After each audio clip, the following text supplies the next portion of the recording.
Kasama ang kanyang abogado, sinipot ni Jose Manalo ang itinakdang hearing ng kasong isinampa laban sa kanya ng kanyang asawang si Annalyn nitong Lunes sa San Juan Prosecutor's Office. Kaugnay ito ng inihaing reklamo ni Annalyn noong February 27 sa umano'y paglabag ng TV host comedian sa Republic Act 9262 o Anti-Violence Against Women and Children Act. Wala si Annalyn sa naturang hearing pero ikinatuwa naman ng abogado nito ang pagdating ni Jose. They're pleased that Jose Manalo finally presented himself and he is willing and prepared to submit his counter affidavit. But they also requested to give them time to exhaust possibilities of amicable settlement with the complainant, and the fiscal granted it.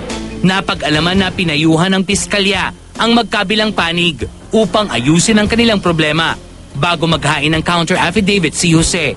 Ipinaliwanag naman ng kampo ni Jose ang ipinatutupad na Temporary Restraining Order o TRO kay Annalyn. Sa naturang TRO, bawal lumapit si Annalyn kay Jose, lalo't nasa premises ito ng studio na pinagdarausan ng Itbulaga. Ayon sa kampo ng TV host comedian, hiniling daw ng Tape Incorporated ang nasabing TRO dahil sa umano'y pangaharas ni Annalyn sa kanyang mister.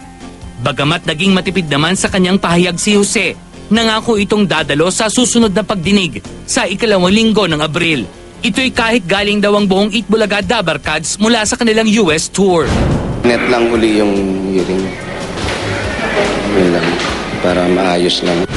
Iginiit pa ni Jose na hindi raw niya kakasuhan si Annalyn alang-alang umano sa kapakanan ng kanilang mga anak. Nitong Miyerkules, tumulak ang Itbulaga Dabarkads patungong Amerika kung saan magtatanghal sila sa San Francisco. Tulad ng mga nakaraang biyahe ni Jose, naglagak na naman ito ng bond na balitang umabot umano ng 2 milyong piso. Karaniwan ng nasa pagitan ng 300 at 500,000 pesos ang ipinopost na bond ng Itbulaga para kay Jose. Umabot umano sa 2 million pesos ang bond sa kanyang pag-alis dahil sa panibagong kasong isinampa ni Annalyn.